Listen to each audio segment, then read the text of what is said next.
Welcome back, focused learners, to today's explainer.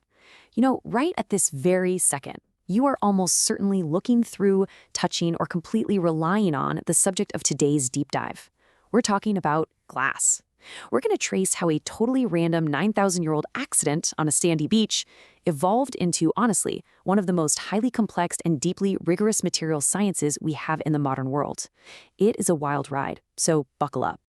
To really get the science, we're actually just going to bypass any standard agenda today and jump straight into the origin story. We've got to ask this fundamental question right up front. How was glass actually invented? I mean, we completely take it for granted now, right? But glass wasn't engineered in some pristine, sterile laboratory by guys in white coats. Nope. It was born right in the dirt. Okay, let's dive into this. The text gives us this truly captivating scenario for the very first artificial glass. Just picture it. Ancient nomads wandering along a Mediterranean beach. They built a fire to keep warm or cook. As the text suggests, it likely happened right there, in the embers of a fire built on the sands at the edge of a saltwater sea. This absolutely was not a deliberate, planned-out experiment. It was just this unbelievably fortunate collision of completely common materials, all reacting under the intense heat of a roaring campfire. So, what actually went down in that fire? Well, look at the primitive chemistry happening here. Step one is the sand, right? Silicon dioxide. Now, on its own, sand needs a massively high temperature to melt, way, way hotter than your typical campfire.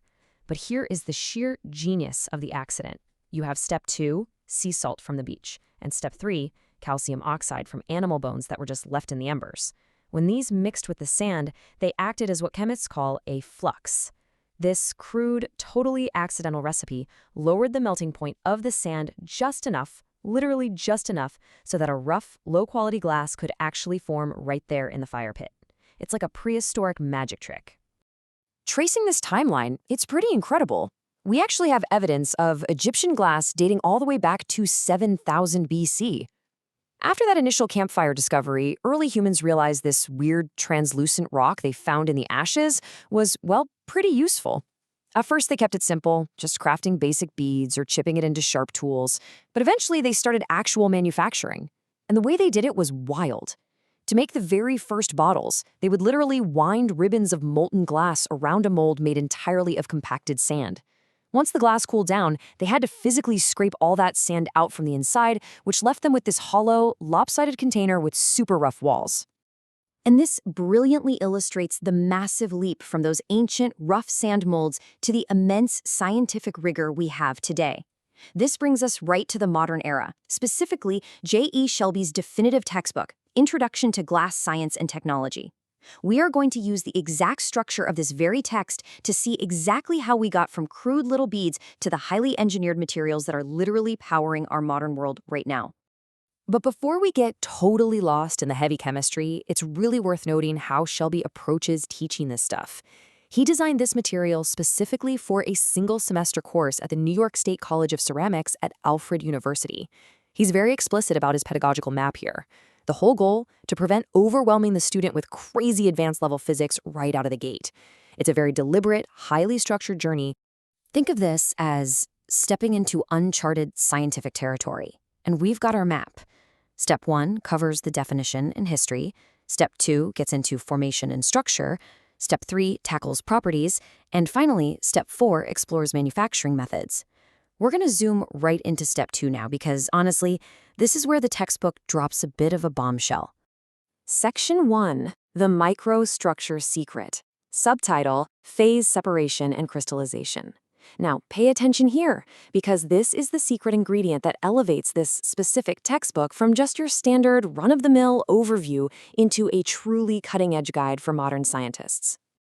Now, what's really interesting about this slide is the professional rivalry it kind of exposes. Shelby points out that a lot of other texts on glass essentially just neglect the effects of phase separation and crystallization. They just skip it. But Shelby, he makes phase separation a routine, central part of the discussion. His argument is that because so many modern commercial glasses are phase separated, neglecting this microstructure is simply no longer justified. You just can't ignore it anymore. In fact, he takes a remarkably strong stance on this. Listen to this quote. Many papers published today have incorrectly interpreted the results of both spectral and property studies due to a lack of understanding of the effects of phase separation on the details of the behavior of glasses. Wow! He's basically coming right out and saying that without understanding this specific atomic microstructure, entire scientific papers are getting their data dead wrong. It's a fantastic reminder that even the foundations of science constantly need checking and rechecking. All right, moving right along to Section 2. Properties and performance, the sheer complexity of glass. This takes us into the dense middle section of the book, covering chapters 6 through 12. This is where we transition from what glass actually is at an atomic level to how it performs in the massive scope of the real world. And it all starts with viscosity. See, glass isn't just a solid, boring block. Its formation is entirely dependent on how the melt flows. The text explores everything from fragile melts all the way to the entropy model for viscous flow. It details incredibly precise measurement techniques too, like beam-bending viscometers and falling sphere viscometers. These tools basically tell us how thermal history bakes a sort of memory of viscosity right into the final piece of glass. Then we get into the mechanical properties, elastic modulus, hardness, and fracture strength.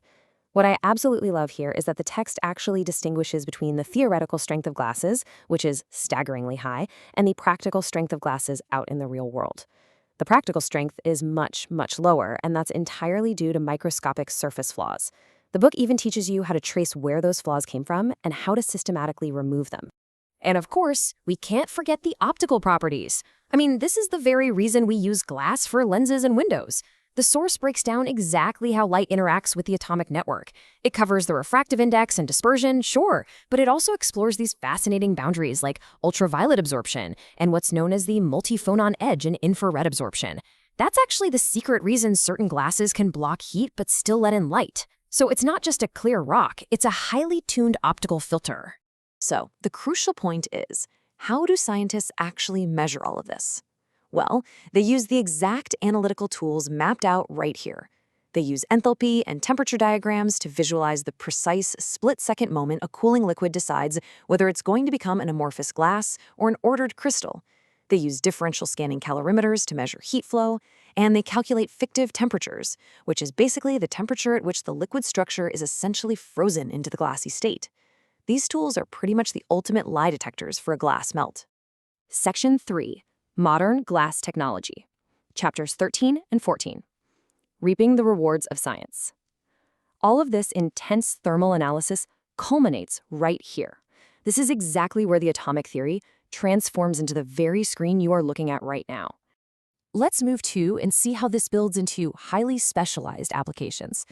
I mean, think about it. We started with rough sand molds, and now we are talking about optical fibers that transmit the world's internet data as tiny pulses of light. We have glass ceramics that can withstand massive thermal shock, porous glass, incredibly advanced sol gel processing, and the highly specialized glasses used in television tubes and modern displays. The foundational chemistry hasn't changed its fundamental rules, but our mastery over it has become absolute. Which brings us to our final thought for today. We've traced a genuinely remarkable journey. From nomads accidentally melting sand and sea salt in a beach campfire 9,000 years ago, all the way to textbooks defining the multiphonon edge and phase separation and fiber optics. The science of glass is, in so many ways, the science of human progress. So looking at how incredibly far we've come from that simple beach fire, what unknown glass technologies are waiting to be discovered next?